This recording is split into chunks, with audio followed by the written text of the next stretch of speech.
Aloha from Hawaii, where IAFOR is currently holding our annual conference on education, arts and humanities. I'm standing here with Professor Arima from the University of Tokyo, Japan. Thank you for being here, Professor. With pleasure. Could you briefly introduce yourself and tell us what it is that Well, you do? first of all, I'm a president of IAFOR, and currently I'm teaching at the University of Tokyo, mainly energy and environment policies. But formerly, I was a government official working for Ministry of Economy, Trade and Industry, and about 2/3 of my whole career has been devoted to international energy collaboration and also climate change mitigation. And you gave a keynote presentation today. Yes. Can you tell us what it was about? Yes, because I attended COP29, which was held in Baku, Azerbaijan last November. And I reported back the outcome of the Baku COP29 conferences, and I provided my insights about the outcome, in particular the new financial targets. But my conclusion is it is getting more and more difficult to achieve 1.5 degrees Celsius goals because of the big rift between developed and developing countries. That was my next question. As a chief negotiator, what are your key takeaways from the COP29? Like, can we achieve climate change mitigation? Yeah, because the bulk of the incremental energy demand and also CO2 emissions are coming from developing country parties. And in presenting their national targets, they quite often present a conditional target. That is, so long as they can receive huge amount of financial assistance from developed countries, then they can do A and B and C. But the outcome of the COP29 is far from satisfactory from the viewpoint of developing country parties. So they could easily say that because of the lack of financial resources, they cannot do sufficiently ambitious mitigation actions. So that will lead to more difficulty for achieving 1.5 degrees Celsius goals. And I just say 1.5 Celsius goals is already dead. So if this cooperation is stalling, what are our immediate next steps? I said 1.5 degrees Celsius goals is already dead, but I did not say the mitigation action is finished. So actually many countries are doing their efforts for mitigating climate change. That may not result in 1.5 degrees Celsius goals or 2050 carbon neutrality, but it is certain that the global community is moving towards the carbon neutrality.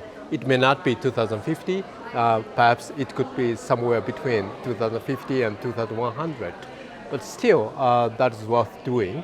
And also we can devote more efforts for developing innovative technologies, because ultimately, unless technologies become available and also the economically viable, the people do not cost a lot of money for sacrificing their economic prosperity. So innovation is a key for the future action. So are we just trying to buy time for technology to catch up? Yeah, but I do not want to say buy time, but the technology is a key. In the past, all the energy transition has been caused by new technologies and their vast, cost mitigation. So without that element, it is very difficult for achieving climate mitigation. One of the things you advocate for is to educate the masses on climate change and making them or persuading them to pay higher costs for energy. Yeah, exactly speaking, I just say people should be more informed about climate change, as well as the energy reality, and also economic consequences of more ambitious mitigation actions. Currently, they tend to believe that the climate change action can have no price tag, but actually it causes cost. So with proper understanding of the implication of the climate actions, then they should decide to make an informed decision. But in order to do so, they need to understand the actuality of the climate change and also consequence of the mitigation actions and reality of the energy mix and so on. So my argument is, we should provide holistic information about climate change, energy, economy, and so on, because they are intertwined. If they understand what it means, are you expecting of them to pay for it? Yeah, at least, with the better information, they could, I hope, they could make more rational decision or rational reaction to various challenges. If we ask the regular taxpayer to pay more, do you think we are moving towards another problem, which is forcing Poverty. people into poverty? Yeah, the mitigation action tends to raise energy cost. So in particular, say low-income families could be adversely affected.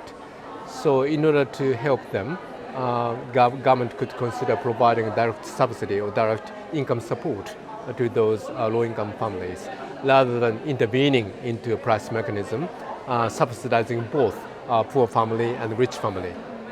So some argue that the term crisis is not enough to compel people to action.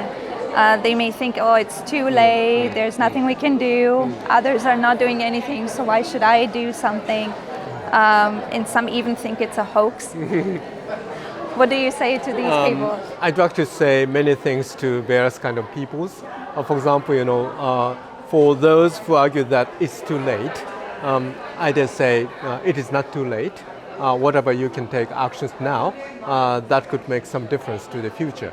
So even though you cannot achieve 1.5 degrees Celsius goals, what you are doing now is not just in vain. So that deserves applaud, I think. For those who argue that we are now facing a climate crisis or climate catastrophe, I'd like to say there is no word crisis or catastrophe in the IPCC report. So don't dramatize too much about the climate change problem. It is definitely a problem, but it is not existential problem for the human being. We can cope with this problem with proper handling and the proper, say, innovation or technology development. And for those who argue climate change is a hoax, it is not hoax. Climate change is happening. And of course, how much is caused by anthropogenic activities, how much caused by natural phenomena, that could be debatable. But the correlation between, say, human activity and also greenhouse gas emissions are almost certain or extremely likely. So more than 95% probability. So you should not call it as a hoax. As a last question, are you going to participate in the next COP? Yeah, COP30 in Brazil. Okay. I'm very much looking forward to participating in Brazil COP, because Brazil is a special country for climate change regime, because Brazil is a mother country of the United Nations Framework Convention on Climate Change. Back in 1992, that treaty was signed in Brazil. So therefore, after 33 years, the Brazil will host the very much historic COP again. So I'm very much eager to participate in that historic COP. What do you think will be on the agenda? Brazil is a strong promoter of biofuel, so they will definitely discuss something about biofuels, and also there are perhaps I think discuss forest protection, because Brazil is famous for the rainforest in Amazon. So these two things will definitely be discussed. Well, I'm wishing you good luck in the Thank you very much indeed. Please don't injure yourself in the last COP. Okay. And thank you for being here. Thank you. Thank you so much.